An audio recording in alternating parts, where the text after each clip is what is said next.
नमस्कार दोस्तों, only inspired channel में आपको स्वागत है। दोस्तों, एक बार की बात है, श्री कृष्णा अर्जुन कहीं जा रहे थे। तभी रास्ते में अर्जुन श्री कृष्णा जी से पूछा कि प्रभु, एक जिज्ञासा है, अगर आप आज्ञा दें तो मैं पूछूं। श्री कृष्णा जी ने कहा, अर्जुन, तुम मुझे बिना किसी हिचक कुछ भी पूछ सकते हो।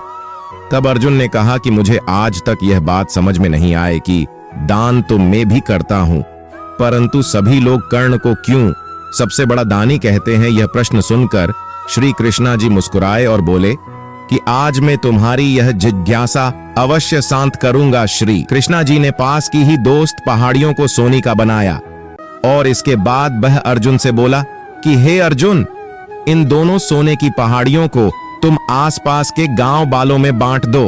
अर्जुन प्रभु से आज्ञा लेकर तुरंत ही यह काम करने के लिए चल दिए। उसने सभी गांवों वालों को बुलाया और उनसे कहा कि वह लोग पंक्तियां बना ले, अब मैं आपको सोना बांट सकूं। इसके बाद सोना बांटना शुरू कर दिया। गांव वालों ने अर्जुन की खूब जय जयकार किया। अर्जुन सोनी के पहाड़ी में से सोना तोड़ते गए और गांव वालों को देते गए। लगातार 2 दिन और 2 रात तक अर्जुन सोना बांट रहे। उनमें अब तक अहंकार आ चुका था। गांव के लोग वापस आकर दोबारा से लाइन में लगे गए। इतने समय पश्चात अर्जुन काफी थक चुके थे। जिन सोने की पहाड़ियों से अर्जुन सोना तोड़ रहे थे, उन दोनों पहाड़ियों के आकार में जरा भी कमी नहीं आई थी।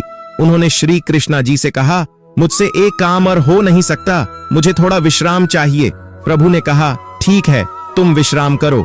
और उन्होंने कर्ण को बुलाया। उन्होंने कर्ण से कहा कि इन दोनों पहाड़ियों का सोना को इन गांव वालों में बांट दो। कर्ण तुरंत सोना बांटने चल दिए।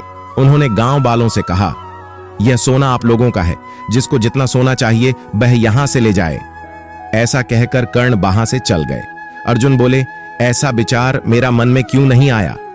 इस पर श्री कैकऋषा जी ने जवाब दिया कि तुम सोना से मोह हो गया था। तुम खुद यह निर्णय कर रहे थे कि इस गांव वालों को कितनी जरूरत है उतनी ही सोना तुम पहाड़ियों से खोदकर उन्हें दे रहे थे। तुम दावा होने का भाव आ गया था।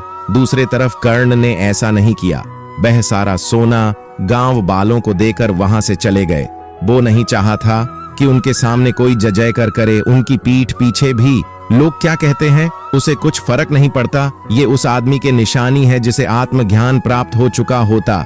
इस तरह श्री कृष्ण ने खूबसूरत तरीके से अर्जुन के प्रश्न के उत्तर दिया। अर्जुन को भी उसके प्रश्न का उत्तर मिल चुका था। दान देने के बदले धन्यवाद या बधाई की उम्मीद करना भी उपहार नहीं, सौदा कहलाता है।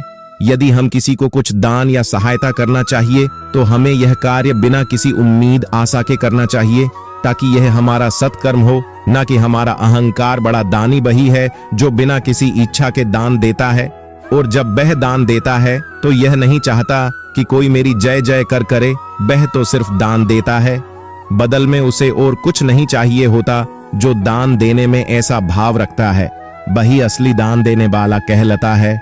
सब कहते हैं कि असली दान वही है जो दान देने वक्त एक हाथ से दान देता है तो दूसरी हाथ को पता नहीं चलने देता। दोस्तों, वीडियो अच्छी लगे तो सब्सक्राइब कर दीजिए। हरे कृष्णा।